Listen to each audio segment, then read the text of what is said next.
باعث افتخار و سربلندی است که در پیشتاق با نفوذترین تشکیلات جهانی سازمان ملل متحد مصرع‌های شعری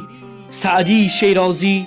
همچون شعار جمله مردمان جهان ثبت گردیده آدمی را به انسان دوستی و همدلی راهنمایی می‌کند.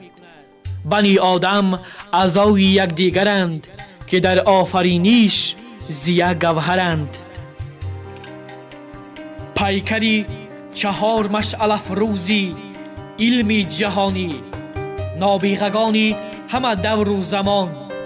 و فرزندان افتخار بخش تاجیک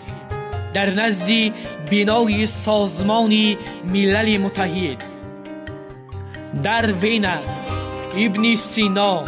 عمر خیام و زکریای رازی